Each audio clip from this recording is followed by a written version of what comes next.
faut rester chez soi. C'est beaucoup plus simple, non? Il y a des endroits qui sont bien plus accessibles que d'autres. Ne pas croire qu'on peut solutionner les problèmes seul. Mais pour vivre,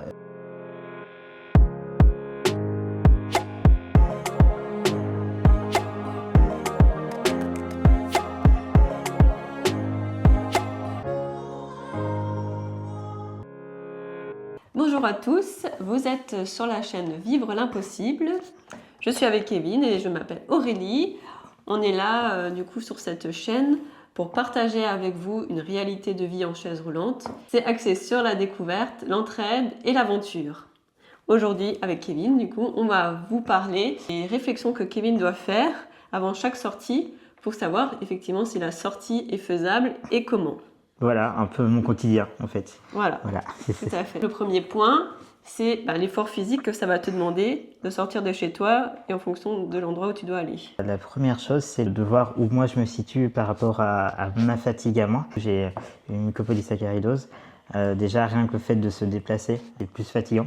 Ou en tout cas, j'aurai plus de difficultés le lendemain pour récupérer. La chose qui est importante, c'est de regarder les coussins que j'ai, le niveau de fatigue que j'ai avant la sortie. Déjà, c'est de me dire, tiens, est-ce que je suis un peu fatigué, pas fatigué, très fatigué, en sachant que la sortie va impacter mon lendemain de manière bien plus significative que quelqu'un de base. Moi, j'aurais plus de courbatures. Il y a cette notion de gestion de la fatigue.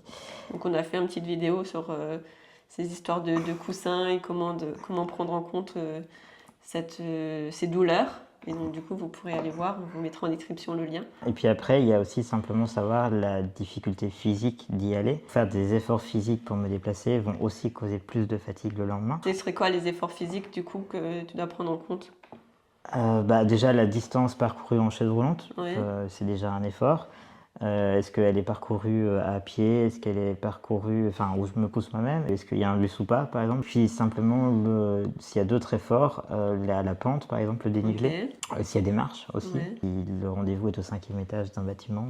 Voilà, il y a des choses comme ça. Vu que je peux monter les marches avec mes béquilles. Peut-être pas jusqu'au-dessus de la tour Eiffel, mais je peux en faire. Oui. Voilà, la préparation, ouais, c'est ça. c'est savoir quel chemin tu vas prendre. Comme tu dois prendre en compte ce que tu disais, les pentes, s'il y a un bus ou pas, du coup ça va faire aussi, ton trajet va être modifié. La pente, les trottoirs, s'il y a des pavés également aussi. Oui, parce que du coup, si jamais je veux éviter des zones à pavés, il faut faire un détour. Voilà. Donc c'est aussi plus long.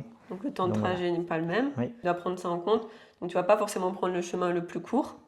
C'est ça. Que moi je pourrais prendre, me dire bah oui, moi j'y vais, en 15 minutes j'y suis. Alors que toi, du coup, si les trottoirs sont pas adaptés, s'il y a des pavés, tu préfères prendre une rue plus loin et faire un détour et du coup mettre plus de temps. Mais ça va demander quand même moins d'efforts physiques parce que les pavés, seul, c'est compliqué. Les bons vieux pavés. C'est ça. Troisième point, ce serait savoir est-ce que tu vas pouvoir demander de l'aide ou pas sur ton trajet, avant le trajet, si tu viens seul ou pas. Si j'ai de l'aide, c'est vrai, quelqu'un qui peut me prendre en voiture ou autre, c'est bien plus facile, par exemple. C'est que bénéfique d'une manière ou d'une autre. Ça me permet de faire moins d'efforts et donc d'économiser de l'énergie ou pour le lendemain, pour plein de choses. Ça va plus vite aussi, généralement, si quelqu'un m'accompagne. Oui. Par contre, il y a cette notion de demander de l'aide à qui? Il faut qu'il y ait quelqu'un. Il faut qu'il y ait quelqu'un qui soit disponible, qui soit aussi ouverte à l'aide. Et alors après, si c'est en chemin, effectivement, ça peut être de simplement demander de l'aide pour passer des marches, pour monter ou autre. Faut-il encore qu'il y ait quelqu'un à tous ces endroits. Après, on est dans une ville, donc du coup, là, dans ton quotidien, tu retrouves quand même relativement facilement quelqu'un pour t'aider. De manière... Alors, dans le quotidien, oui, après, ça dépend où tu vas. Oui, après, effectivement, quand tu pars en vacances, c'est encore différent. Ça reste une notion où quand tu pars comme ça, tu as toujours ça en tête, de te dire, tiens, mais est-ce que ça va passer, en fait? Tu dis, en fait, je dois passer par là. S'il y a quelqu'un qui m'aide, du coup, ça ira plus vite. Mais s'il n'y a personne qui m'aide, ça me prendra plus de temps. Donc, tu prévois le temps aussi, si tu es seul. C'est une notion on vit avec, bien sûr, mais c'est un petit frein en plus au déplacement. En fait, c'est toujours, Donc, dans ton quotidien, ça va parce que c'est vrai que même avec le temps de trajet, c'est plus facile de savoir les efforts que tu vas devoir faire, le temps que ça va te prendre, parce que tu connais les ruelles et tout ça, donc la cartographie, tu l'as du lieu. Et en plus, ça, tu vis en coloc, donc si tu sors avec un de tes colocs, eh ben, tu sais que tu vas pouvoir avoir de l'aide, ou avec des amis que tu vas rejoindre ou quoi, s'il y a quelqu'un qui peut te prendre en chemin, du coup, tu auras plus facilement de l'aide. Mais effectivement, quand tu pars en vacances, tu es dans un endroit que tu connais pas ou peu. Tu ne sais pas effectivement les dénivelés, tu ne connais pas les pentes, tu ne connais pas les trottoirs, si c'est bien adapté ou pas. Si les bus, tu peux en prendre partout. Après, c'est une organisation de vérifier à l'avance. Mais après, quand tu es sur de toute façon, quand tu es sur le lieu, tu as beau prévoir, il y a toujours des imprévus. Et quand tu es en chaise roulante, du coup, les imprévus peuvent encore prendre plus de temps que les complications peuvent être plus importantes qu'une personne valide, du coup. La semaine prochaine, je dois me déplacer un tout petit peu plus loin que le centre-ville et donc je dois prendre un bus. Déjà, ce bus-là, cette ligne-là, je ne la connais pas, donc je ne sais pas si elle est accessible avec une passerelle ou pas. Et puis après, je sais qu'il y a une quinzaine de minutes de marche après le bus pour aller à mon rendez-vous, mais je ne sais pas du tout comment ça va aller. Et donc j'ai demandé à quelqu'un de venir m'aider à l'arrêt du bus. Mais ce qui veut dire que voilà, c'est là où la plupart des gens regarderaient juste sur leur smartphone en faisant un plan Google Maps et en disant tiens, je dois partir à 15h demain pour aller à mon rendez-vous. Il y a tout un truc où il faut demander à la personne qui doit à ton rendez-vous est-ce que ça passe, est-ce que ça passe pas, est-ce qu'il y a des marches, et ça fait plus de préparation systématiquement. C'est très rare non, en fait, moi j'ai toujours dû demander à l'avance, je pense. Pour organiser un peu et voir où je tombais, quoi. Voilà, la réalité.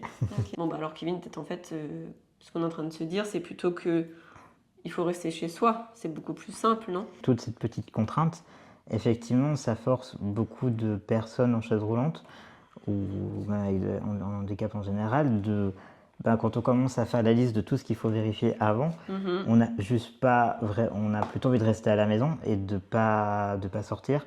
De pas aller voir des amis ou dire simplement non, je ferai ça plus tard ou je ferai peut-être un jour si je trouverai de l'aide ou autre, mais c'est un frein bien plus assez élevé en fait d'être limité dans ces mouvements comme ça. C'est un mot compliqué, donc on reste chez soi, c'est plus simple, ça demande moins d'organisation, moins d'énergie.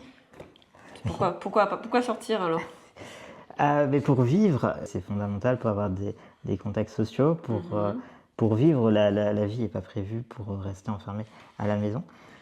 Sinon, c'est la dépression assurée, je pense. Demander de l'aide, j'ai envie de dire, s'organiser, chercher des solutions. Il y a des endroits qui sont bien plus accessibles que d'autres. Certaines villes sont bien plus accessibles que d'autres. Et puis après, il y a des personnes qui sont aussi enclins à aider. Enfin, on se dit, mais en fait, on va te déranger. Et c'est juste le fait de demander, de dire, oh, mais oui, mais il n'y a pas de souci, bien sûr. Il y a une autre chose, ne pas croire qu'on peut solutionner les problèmes seul. Il y a une chose, quand on veut se déplacer, on se dit en fait non, je vais pas le faire parce que c'est trop difficile. Il y a des marches, il y a un métro pas accessible, je sais rien. Là, je pense que vraiment le fait c'est de se dire on doit juste pas être seul. Il faut trouver des gens avec qui on peut parler de ces problèmes de mobilité et d'arriver à avoir, ou même son cercle d'amis, leur dire là c'est trop compliqué. Ou là j'ai besoin de quelqu'un pour me reconduire chez moi le soir parce qu'il n'y a pas de bus ou j'en sais rien. Et c'est de se dire, la solution n'est pas en restant seul, les solutions elles sont en se tournant vers les autres et en demandant de l'aide et de trouver les bonnes personnes pour ça. Il y a plein de solutions possibles, il faut juste trouver les bonnes personnes pour résoudre ces problèmes. Voilà. Donc du coup on se dit c'est peut-être plus simple effectivement de rester chez soi. Il y a plein de choses qui sont beaucoup plus simples si on ne les fait pas. Si on veut vivre et découvrir des choses et avoir du lien et partager des choses avec des gens, on a besoin de sortir et on a besoin de ça pour vivre. Le but, c'est quand même de dire, bon, en fait, on sort. Merci à tous de nous suivre sur Vivre l'impossible. Déjà plus de 130 personnes qui sont derrière nous, c'est juste incroyable. Et nous, on se retrouve bientôt avec Aurélie pour de nouvelles aventures. N'oubliez pas, l'impossible est accessible. Voilà. Ciao. Ciao.